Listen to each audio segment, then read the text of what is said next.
Huyu Kalonzo na mimi tumekuwa marafiki na tumefanya pamoja sana.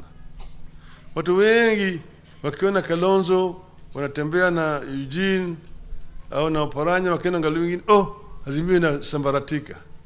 Azimio inasambaratika. Kwenda Raila na kwenda kwa mambo ya recruitment ya wanachama wa ODM, Azimio sasa inasambaratika.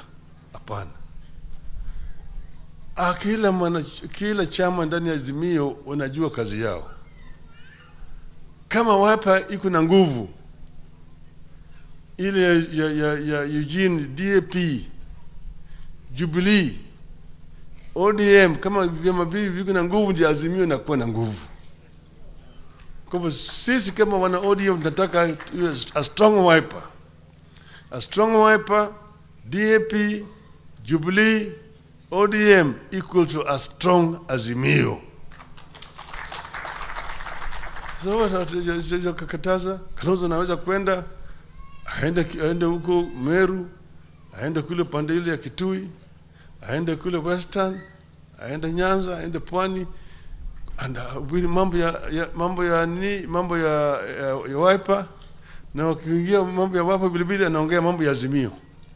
Kila mara mimi naenda naongea mambo ya Azimio. Kana sisi tuko pamoja. Ati Kalonzo anatangaza anasimama na baba namna gani, ati mpaka baba asimame kwenye nia pana. Tutakubaliana. Mimi kama Kalonzo yuko candidate, kuna baya gani?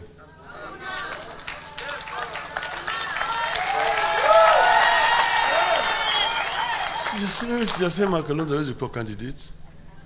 Mimi nimesema tumetoka mbali na Kalonzo. Kalonzo ameniunga mkono. Na mimi vile naweza kuunga yeye mkono.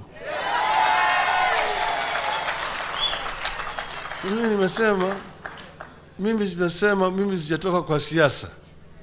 Wakati mtakuja ambapo mimi nitasema, sisema namna hiyo. Na kama saa ile Raila kama yuko mara ile nyingine nilienda Amerika wakasema baba hold your way. Baba hold your way. Mara nyingine kama mimi nimetoka siseme baba hold your way. Maana kama Kalonzo yuko in charge, si yuko in charge. Siweza kuwa in charge tu. Kwa hivyo mimi nataka watu wasubiri. Sisi wana Azimio tutaongea sawa sawa. Tutaelewana tu. Tuko hapo na Eugene vile vile anataka. Hiyo Oparanya anataka.